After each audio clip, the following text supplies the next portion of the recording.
సునీత, నీకు పెళ్లి సంబంధం వచ్చింది. కుర్రోడికి నీకు ఇటు చూడ అన్ని బానే ఉంటాయి. ఒకసారి కలాలి నువ్వు. నాకు అప్పుడే పెళ్ళొద్దు నాన్న. నాకు పెళ్ళొద్దు నాన్న. Meanwhile, boys. మన పులిగాడు వయసుకొచ్చాడు, పెళ్లి చేసేయాలి. అయ్య బాబాయ్ నాకు పెళ్ళే.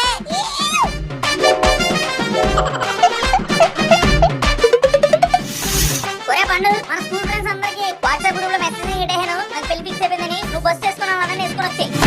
హలో మల్హోత్ర అంకుల్, నేను అత్యంగా ఉండేస్తున్నాను, నాకు డ్రెస్ కుట్ రెడీ ఉంచు. ఒరే మాయా, భోజనాలు ఎవరికి పురమేద్దాం? ఇదిగో మన క్లాస్ ఆడవాళ్ళంతా పొట్ట చీరలు గట్ట కట్టుకొని రావాలని చెప్పే పరంజు. ఈ మిడ్డిల్స్ కట్టలు గట్ట ఎదురు రావడం నా పెళ్లికి పద్ధతిగా రండి. ఒరే మాయా, మండపం మాట్లాడరా. పందులు గారు మీతో కలిపి మీ బ్యాచ్ లో ట్రైనింగ్ అయిన పందులు అందరూ నా పెళ్లి దగ్గర మంత్రాలు చదవాలి, ఓకేనా? ఏమైందిరా పులి? అదే అమ్మా, పెళ్ళి అన్నావు కదా, పెళ్లి పనులన్నీ పురమించేసి షాపింగ్ కూడా చేసుకొని వస్తాను. నీకెవర్రా